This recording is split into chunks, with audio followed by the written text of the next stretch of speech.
आज हमारे साथ मौजूद हैं धर्मपाल सिंह जी, दुग्ध विकास और पशुधन विकास मंत्री हैं।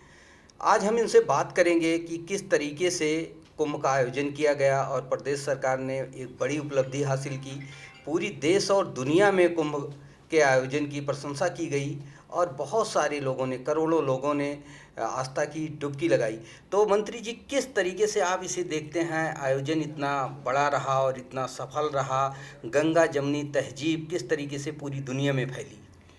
144 वर्षों के बाद बड़ी शुभ घड़ियों में महाकुंभ का आयोजन किया गया और इसमें संत महात्माओं, बड़ी उच्च कोटि के संत महात्माओं के साथ देश ही नहीं दुनिया के लोगों ने भाग लेने का काम किया। पहला कुंभ है जिसमें 66 करोड़ पुण्यार्थियों ने, 66 करोड़ दर्शनार्थियों ने, 66 करोड़ लोगों ने कुंभ में पुण्य की डुबकी लगाकर पुण्य अर्जित करने का काम किया। देखिए, देश की संपदा रुपया पैसा सोना चांदी नहीं है। देश की संपदा धरती है और धरती पर बहने वाली नदियां हैं गंगा, यमुना, सरस्वती। इन नदियों का पावन संगम प्रयागराज में जो पापों को धोने का काम करता है, व्यक्ति का उद्धार करता है, मानसिकता ठीक करता है और आस्था और सभ्यता, जिसमें सभ्यता के साथ साथ आस्था विकसित होती है। आस्थावान पुरुष ही तरक्की करते हैं, आस्थावान पुरुष ही विकास करते हैं और इस कुंभ से आज देश ही नहीं दुनिया में कुंभ का नाम गया है और सभी ने कुंभ के लाभ को उठाने का काम किया। और माननीय प्रधानमंत्री नरेंद्र मोदी जी के सपनों का उत्तर प्रदेश बने। उत्तर प्रदेश के मुख्यमंत्री योगी आदित्यनाथ अहरनिश काम करके इस महाकुंभ को सफल आयोजन करने का काम किया। उत्तर प्रदेश के डेवलपमेंट की बात की जाए और जिस तरीके से 1 ट्रिलियन इकोनॉमी की बात की जा रही है, बढ़ाने की बात की जा रही है, तो लगातार मुख्यमंत्री योगी आदित्यनाथ जी इस बात पे फोकस कर रहे हैं और कह रहे हैं कि इस आयोजन से एक बड़ा लाभ उत्तर प्रदेश के लोगों को मिला है, एक बड़ा व्यवसाय आया है। उसको लेकर आपके क्या विचार हैं? देखिए, 3.5 करोड़ अर्थव्यवस्था पर यह कुंभ पहुंचा। 3,500 करोड़ की अर्थव्यवस्था पर ये कुंभ पहुंचा और इसमें जो मैंने जैसे कहा, देखिए कुंभ के इस आयोजन में इसमें खेती, अर्थव्यवस्था और उद्योग, कृषि, उद्योग और अर्थव्यवस्था तीनों को एक महत्व क्या है, तीनों का एक अंजाम हुआ। और दूसरा, इस कुंभ से पर्यटन का बहुत लाभ मिला है क्योंकि हमारी योगी सरकार की 3 प्राथमिकताएं, नंबर 1 विकास, नंबर 2 सुरक्षा और नंबर 3 धार्मिक पर्यटन, आध्यात्मिक पर्यटन। आध्यात्मिक पर्यटन से धर्म, जो लोग धर्म के, जैसे समाजवादी पार्टी कहती है ये धर्म का आयोजन है। धर्म का आयोजन तो महात्मा गांधी जी ने कहा जो व्यक्ति धार्मिक होता है वही श्रेष्ठ होता है और राजनीति भी धर्म से जुड़ना चाहिए। धर्म का अर्थ कोई वैसा नहीं है पुण्य और लाभ का। धर्म का माने है धारयति सा धर्मा, जो धारण किया जाता है वो धर्म है। जैसे मुंह का काम है अच्छा बोलना, आँखों का काम है अच्छा देखना, कानों का काम है अच्छा सुनना, अच्छा बोलना, अच्छा देखना, अच्छा सुनना, यही तो धर्म है, यही तो धारणा है। जब ये सब ठीक हो जाएंगे तो फिर सारा सब कुछ ठीक होगा। इसलिए कुंभ में सब ठीक हुआ है। जिस तरीके से साधु संतों ने सराहना किया कुंभ के आयोजन का, काफ़ी हद तक सराहना की गई, लेकिन अगर इस पे राजनीति की बात की जाए तो विपक्षी दलों ने जो वहाँ पे घटना हुई थी उसको लेकर तमाम सवाल उठाए और कहीं ना कहीं सरकार को घेरने का प्रयास किया कि आंकड़े नहीं जारी किए जा रहे हैं। इसको लेकर क्या? देखिए, आंकड़े भी जारी किए गए। 66 करोड़ पूरी दुनिया एक तरीके से यहाँ आने का काम हुआ। एशिया की इतनी आबादी नहीं है, इतना लोगों ने पुण्य की डुबकी लगाकर पुण्य अर्जित करने का काम किया है। तो इस तरीके से जो व्यवस्थाएं यहाँ चाक चौबंद हुई, राजनीति में लोगों के पास कोई कहने को मुद्दा रह नहीं गया है और आज जिस तरीके से यहाँ पर जो व्यवस्थाएं हुई हैं कुंभ की, बहुत श्रेष्ठ व्यवस्थाएं हैं।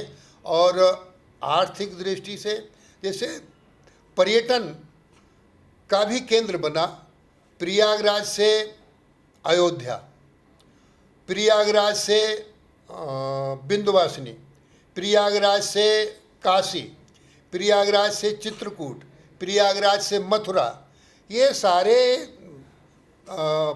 परिपथ डेवलप होने का काम किया गया। तो इस तरीके से कुंभ एक आध्यात्मिक दृष्टि से बहुत लाभकारी हुआ। और आध्यात्मिक, जब हमारी भारतीय सभ्यता आस्था पर टिकी है, आस्थावान पुरुष ही तरक्की करते हैं। जैसे मैंने कहा, इस कुंभ में सबसे पहले विकास, उत्तर प्रदेश का चहुमुखी विकास हुआ है। और इस विकास के कारण दुनिया के देशों से उद्यमी आकर यहाँ पूंजी निवेश कर रहा है। और विकास अच्छी कानून व्यवस्था से होता है। हाँ, उत्तर प्रदेश की कानून व्यवस्था में एयरवेज, रेलवेज, रोडवेज, इन तीनों का भी विकास होने का काम किया है। आज अपराधी दहशत में है और माँ बहन बेटी की इज्जत आबरू सुरक्षित है। इसलिए दुनिया के लोग उत्तर प्रदेश को बहुत श्रेष्ठता की ओर देखकर पूंजी निवेश करने का काम कर रहे हैं। आज उत्तर प्रदेश उद्योग में, विकास में, शिक्षा में और अर्थव्यवस्था में मजबूत हुआ है। एक बात और देखने को मिली कुंभ के आयोजन के दौरान कि एक धार्मिक रूप से उत्तर प्रदेश का जो तमाम स्थल हैं वहाँ पे करोड़ों की संख्या में लोग पहुँचे। हालांकि आए थे वो कुंभ में, लेकिन वो कुंभ से सीधे आ रहे थे अयोध्या, काशी विश्वनाथ के दर्शन कर रहे थे, चित्रकूट जा रहे थे। तो इसको कहा जा सकता है कि एक धार्मिक पर्यटन भी उनका हुआ। और अयोध्या के साथ तमाम जो उत्तर प्रदेश के बड़े धार्मिक स्थल हैं वहाँ पर लोगों ने दर्शन किए। इसमें मैं देश के यशस्वी प्रधानमंत्री माननीय मोदी जी को बधाई देना चाहूँगा, जो धारा 370 खत्म करके, दूसरा अयोध्या में राम जन्मभूमि का निर्माण करके, क्योंकि जब धारा 370 खत्म हुई, राम जन्मभूमि का निर्माण हुआ, तो विपक्ष कहता था खून की नदियां बह जाएंगी, त्राय त्राय मच जाएगी, कहीं मच्छर भी नहीं मरा। उस कारण से दुनिया के देशों ने देश को और उत्तर प्रदेश को बहुत अच्छा समझकर आने का काम किया।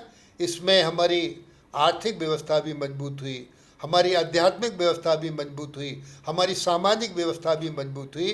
तो आर्थिक, सामाजिक, राजनीतिक, धार्मिक सब तरीके से ये कुंभ लाभकारी हुआ। महाकुंभ का एक बड़ा आयोजन किया गया। पर्दे के पीछे बहुत से ऐसे रियल हीरोज थे जिन्होंने काम किया, चाक चौबंद व्यवस्था की, साफ सफाई की व्यवस्था की। आज इंडिया न्यूज़ पे कार्यक्रम किया गया रियल हीरोज का। तो जिस तरीके से उनको सम्मानित किया जा रहा है और मुख्यमंत्री योगी आदित्यनाथ भी उनको सम्मानित कर रहे हैं, तो इसके पीछे आप किस तरीके से उनकी भूमिका देखते हैं इतने बड़े आयोजन में? आज मैं इंडिया न्यूज को बहुत बधाई देना चाहूँगा, क्योंकि आपने, इंडिया न्यूज ने पंडित दीनदयाल उपाध्याय के सपनों को साकार किया है। पंडित दीनदयाल उपाध्याय कहते थे, उस दिन सच्चा प्रजातंत्र आएगा जिस दिन गांव के, नगर के, शहर के, डगर के अंतिम छोर पर खड़ा व्यक्ति जो शोषित है, पीड़ित है, दलित है, उपेक्षित है, जिसे न्याय नहीं मिलता है, आज ऐसे व्यक्तियों को इंडिया न्यूज ने, जो महाकुंभ में सफाई का काम कर रहे थे, व्यवस्था का काम कर रहे थे, सफाई और सिपाही ये दोनों ही बधाई के पात्र हैं। बहुत अच्छा काम किया है, तो इसके लिए मैं आपको बहुत धन्यवाद देता हूँ। प्रदेश सरकार में आपके ऊपर एक बड़ी जिम्मेदारी है, दुग्ध विकास के मंत्री हैं आप, कैबिनेट मंत्री हैं। साथ ही इसको कृषि से भी जोड़कर देखा जा सकता है। 70% के जो उत्तर प्रदेश की आबादी है वो कहीं ना कहीं कृषि और पशुधन पर निर्भर करती है। तो उनके विकास के लिए और उनको सहूलियत देने के लिए क्या योजनाएं ऐसी आप चला रहे हैं जिससे तेज़ी से विकास हो और दुग्ध की क्रांति एक आए? देखिए, प्योर दूध सबको बहुत आवश्यक है। दूध देवताओं को भी आवश्यक है, दूध मनुष्यों को भी आवश्यक है, दूध सबको आवश्यक है।